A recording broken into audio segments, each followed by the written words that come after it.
అల్లూరి సీతారామరాజు జిల్లాలో గిరిజనులను చైతన్యం చేసి బ్రిటిష్ పాలకులపై సాయుధ పోరాటం నడిపిన మహా విప్లవ వీరుణ్ణి సిపిఐ జిల్లా కార్యవర్గ సభ్యుడు మరుపిల్ల పైడిరాజు తెలిపారు.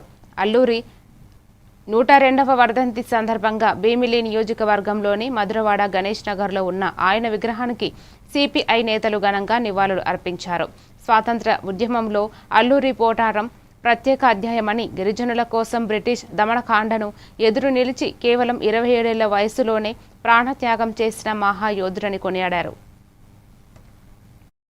పాండ్రంకిలో అల్లూరి సీతారామరాజు గారి 102వ వర్ధంతి ఉమ్మడి విశాఖ జిల్లా పద్మనాభ మండలం పాండ్రంకిలో 1897 జూలై 4వ తేదీన జన్మించినటువంటి అల్లూరి సీతారామరాజు 1924 మే 7వ తేదీన మరణించాడు.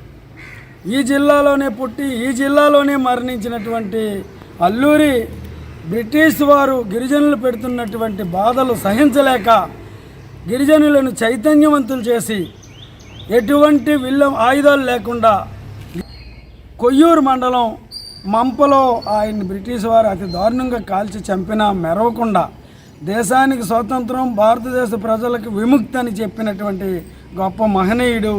ఆ మహనీయుడు ఈ దేశ స్వాతంత్రం కోసం కట్టుబడి పనిచేసినటువంటి గొప్ప యోధుడిగా గుర్తించి రాష్ట్ర ప్రభుత్వం వర్ధంతులు, జయంతులు అధికారికంగా నిర్వహించాలని మనందరమే డిమాండ్ చేసిన తరుణంలో ఈ ప్రతి సంవత్సరం ఆయన వర్ధంతిని, జయంతిని ఖచ్చితంగా ప్రభుత్వం నిర్వహిస్తుంది. ఈ నేపథ్యంలో విశాఖపట్నం జిల్లా భీమునిపట్నం శాసనసభ నియోజకవర్గంలోని మధురవాడ గణేష్ నగర్లో ఉన్నటువంటి ఈ అల్లూరి విగ్రహానికి పార్టీ ఆధ్వర్యంలో, ప్రముఖుల ఆధ్వర్యంలో నివాళులర్పించడం జరిగింది.